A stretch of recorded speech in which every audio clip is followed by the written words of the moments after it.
Mystic River Fort Massacre took place on May 26, 1637 during the Pequot War, when British settlers under John Mason and John Underhill, along with Miantonimo and his Narragansett warriors and Uncas and his Mohegan warriors, set fire to a fortified Pequot village near the Mystic River and shot anybody who tried to escape the wooden palisaded fortress, killing, massacring the entire sleeping village of children, women, and elderly people. John Underhill described the scene and his participation. Captain Mason, entering into a wigwam, brought out a firebrand after he had wounded many in the house. Then he set fire on the west side where he entered. Myself set fire on the south end with a train of powder. The fires of both meeting in the center of the fort blazed most terribly and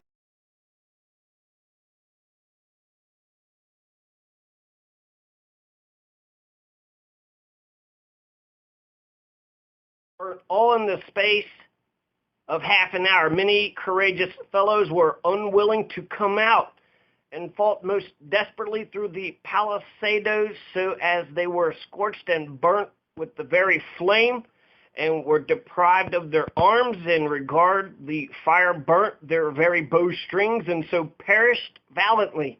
Mercy they did deserve for their valor. Could we have had opportunity to have bestowed it? Many were burnt in the fort, both men, women, and children. Others forced out and came in troops to the Indians, 20 and 30 at a time, which our soldiers received and entertained with the point of the sword. Down fell men, women, and children. Those that scraped us fell into the hands of the Indians that were in the rear of us. It is reported by themselves that there were about 400 souls in this fort, and not above 5 of them escaped out of our hands. Sassacus of Weinshauks, Sassacus the Fierce.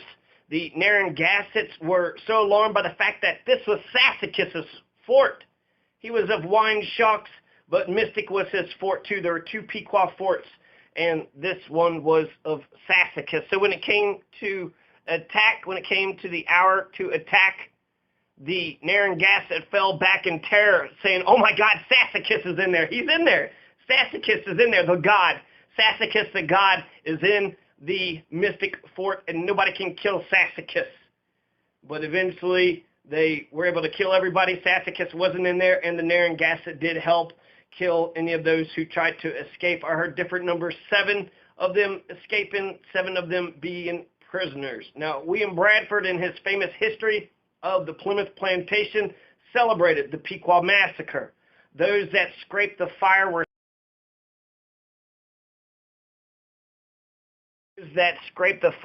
slain by the sword, some hewed to pieces, others hewn through with their rapiers. So as they were quickly dispatched and very few escaped, it was conceived they thus destroyed about 400 at this time. It was a fearful sight to see them thus frying in the fryer, and the streams of blood quenching the same. And horrible was the stink and scent thereof, but the victory seemed a sweet sacrifice. And they gave the prayers thereof to God, who had wrought so wonderfully for them, thus to enclose their enemies in their hands, and give them so speedy a victory over so proud and insulting an enemy.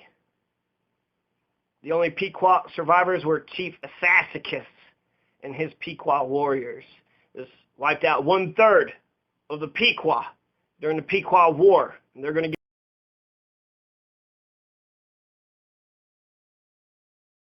by them, so he kissed their ass. He, Benedict Arnold, the Pequot, and fucked over the Sassacus and the Pequot, who they were at one point one tribe. They were one family under Tataboom, but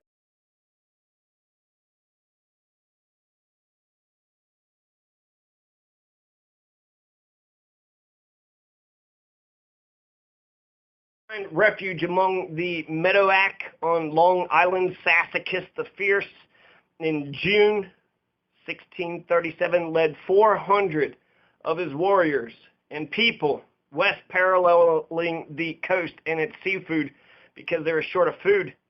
Slowed by their women and children, the Pequot crossed the Connecticut but killed 3 Englishmen they encountered near Saybrook unfortunate because it told the English exactly where they were. Pequot survivors were warriors who had been with their sachem Sassacus and the raiding party outside the village. These two defeats broke the resources and spirit of the tribe, who then decided to retreat west to the Hudson River area. They were pursued along the southern coast with other confrontations at Sachem's Head and the Fairfield Swamp, suffering more deaths and capture. After the Fairfield Swamp fight, so we don't even really know who Massasoit, what his actual name was. And then Squanto, he means divine rage. Tisquantum means divine rage. English surrounded the swamp and allowed several hundred to surrender, mostly women and children. But Sassacus slipped out before dawn with perhaps 80 warriors and continued west. The war was soon ended. Sassacus, having suffered defeat and the loss of a large portion of his people, fled with 20 or 30 of his warriors to the Mohawk country. Sassacus and his followers had hoped to gain refuge among the Mohawk in present-day New York, and they did make it to New York. Sassacus and his core band of trusting followers and his Pequot warriors. They sought refuge with neighboring tribes, but they were refused. The Mohawks chop off the head of Sassacus. The Mohawks killed Sassacus, chopped off his head, and then gave it to the Massachusetts Bay Colony without any explanation for the July 28th, 1637, that Sassacus was captured and killed. There was Saybrook. They were surrounded by Pequot. So there was a Saybrook fight. There's a fight at Saybrook. But Sassacus, their group, made their way to the Pagwake, I don't know, late July, west of Danbury, Connecticut, where they were surprised in their wigwams by the Mohegan and the Mohawk. So Uncas fucking waged war against his own brothers, against his own cousin. And while they were sleeping, surprised in their wigwams, which I read meant welcome. Come in. It's a community house. Come right in. Wigwam means hello.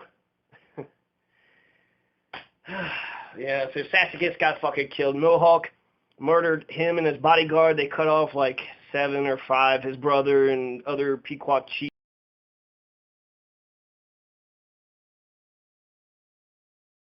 Mohawk killed him. The Mohawk chopped off Sassacus's head. They killed his bodyguard. They cut off his hands and his head and his scalp and his brother and 5 other Pequot chiefs. And they sent him to the governor of Massachusetts, which I guess would be Winthrop.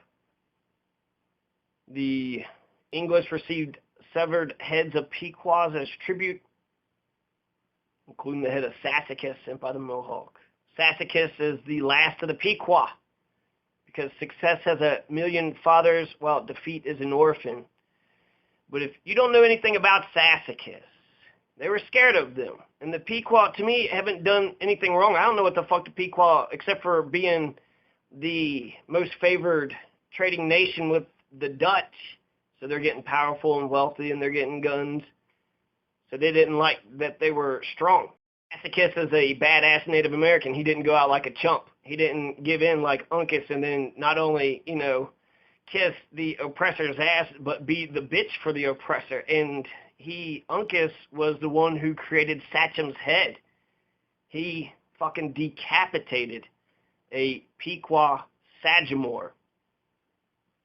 So Uncas is, I don't give a fuck about the Mohegan with a G, which may or may not be Mohican.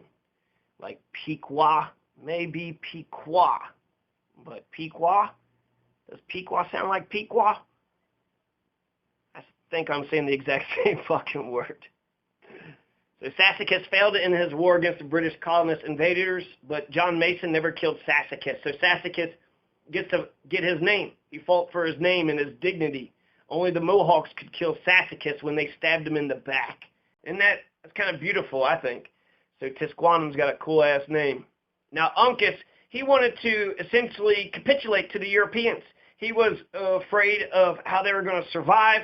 They thought that there was inevitable violence with the Europeans, and he didn't want to be swallowed up. Result of the Wethersfield attack, Connecticut declared war on the Pequot May 1st, 1637.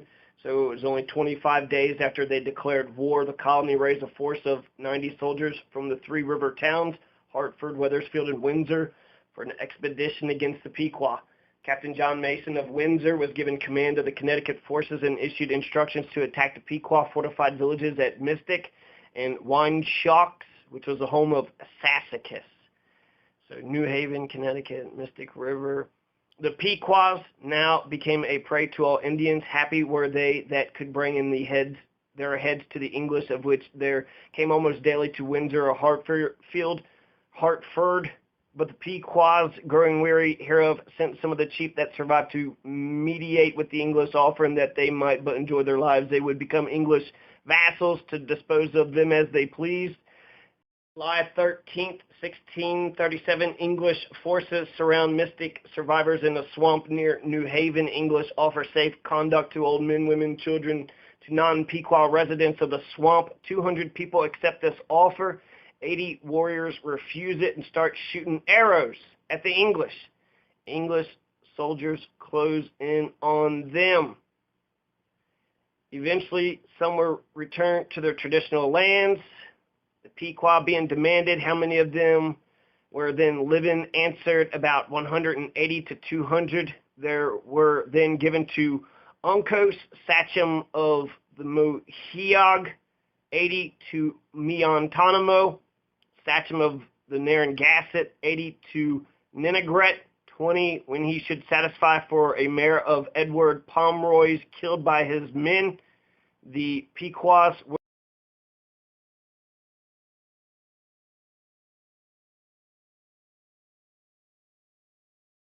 report that said the brother of Sassacus was killed, but then Sassacus and Pompogs, the two brothers of Sassacus, I think one was given to the Mohegans. And then eventually the Mohegans and the other tribe, the Narragansett, they can't treat them right. And so the colonialists, the English colonists, are going to set up a reservation. And that's where the Pequot who survive today come from, that reservation. The massacre of the Mystic River only took 1 hour, and Captain John Underhill justified the killing of the elderly, women, children, and the infirm by stating that sometimes the scripture declareth women and children must perish with their parents. We have sufficient light from the word of God for our proceedings. Sassacus's people, where are they at today? The Pequot were genocided, but Sassacus, he has different plans than Sassacus, the grand sachem. And that's what Massasoit means, the chief sachem. So the Massasoit sachem is just the chief sachem. Who's the main sachem? The Massasoit. The bloodlines, this story is vital to understand who Sassacus is and who the brothers are. This Pompogs, the Royal Mary, whatever that was, Sacowasin, weird names, but the Pompogs, you know, if he had children, then that means the blood of the Pequot carries on. So Sassacus isn't dead. The death cry of Sassacus is very much still alive. And it seemed like they had trouble hanging on to that piece of land, and the state of Connecticut grabbed 800 acres, I think in 1855, which they had contested in court and won. And there's 1,000, 2,000 or 3,000 of the Pequot today. There's an eastern Pequot, western Pequot. So the Sassacus gets his head chopped off. But remember the 200 that they offered a olive branch out to? Those 200 went on reservation.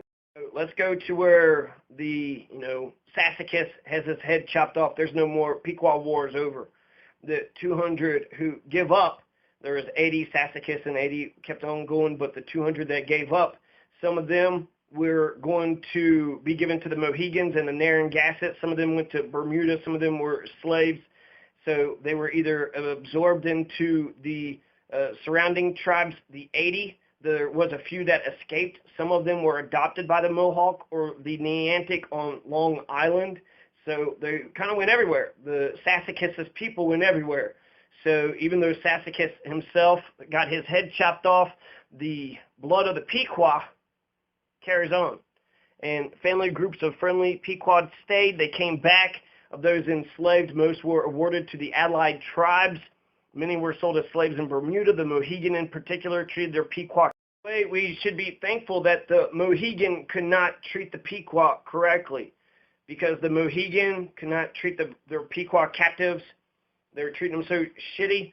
The Connecticut officials eventually removed them and took the Pequot back from the Mohegan and probably the Narragansett. And Connecticut established 2 reservations for the Pequot in 1683. The Eastern Pequot Reservation at North Stonington, Connecticut, and the Western Pequot, or the Mashantucket Pequot Reservation in Ledyard. While the land bases of the 2 tribes have been much reduced, the 2 groups have held on to their land and maintained community continuity. The Pequot were then bound by covenant that none should inhabit their native country, nor should any of them be called Pequot anymore, but the Mohegans and the Narragansetts forever. Pequot were then bound by covenant that none should inhabit their native country, nor should any of them be called Pequot anymore, but Moheags and Narragansetts forever. Shortly thereafter, about 40 of them went to Moheag, others went to Long Island, the rest settled at Pawcatuck, a place in Pequot country, contrary to their late covenant and agreement with the English. The 800-plus Mashantucket Pequot, or the Western Pequot, gained federal recognition in 1983, and they still have a reservation in Ledyard. The Mashantucket Pequot Nation land base totals over 1,000 acres. The Mashantucket Pequot tribal nations engaged in several entrepreneurial enterprises to become economically viable, selling firewood, harvesting maple syrup, growing garden vegetables. The Eastern Pequot tribal nation is recognized by the state of Connecticut. The 1,130-member Eastern Pequot tribal nation has a reservation called Lantern Hill. Eastern Pequot Tribal Nation is a Native American group based in southeastern Connecticut, descended from the historic Pequot tribe who dominated southeastern New England in the 17th century. It is one of the 5 tribes recognized by the state of Connecticut. The 21st century, all Pequot people are descended from the tribe that was the dominant power in the southeastern New England in the 1600s, following the Pequot War in 1637, in which hundreds were killed by the English and their allies. Many surviving Pequot were assigned to the supervision of tribes who had been English allies, the Mohegan in the west and Narragansett in the eastern part of the region. These tribes also spoke various related Algonquin languages. The East Pequot, as the Bureau of Indian Affairs said in 2002 for the Eastern Pequot Tribal Nation, those Pequot whom the colonial government removed from the supervision of the Eastern Neantic Sachem Ninigret in 1654 were subsequently governed by 2 Indian rulers, Harmon Garrett and Momoho. The colony of Connecticut purchased the Lantern Hill land for Momoho's Pequots in 1683. Since then, there's been an unbroken history of state recognition and a reservation for this tribe. The Eastern Pequot are descended from those Pequots who escaped from the Narragansett and returned to their traditional territory, joining free members. In 1683, they were given a reservation on Lantern Hill in North Stonington by the colonial government. Today, it sits on 224 acres. Individuals who identify as Pequot live either in the East or West Pequot villages. And so what does that mean? The Pequot people, they're an Algonquin language tribe that dominated the southern New England coastal areas. They're the original. These are Sassacus people, both in the East and the West. The Mashantucket Pequot, they're the ones that own Foxwoods Resort Casino. And 5 years ago, they were doing pretty good. It was the world's largest resort casino in terms of gambling space and number of slot machines. So, to recap, Windsor is older than Wethersfield. Windsor was established in 1633. William Holmes led a group of settlers from Plymouth Colony to the Connecticut Valley, where they established Windsor a few miles north of the Dutch trading post. Fort Good Hope was established in Hartford,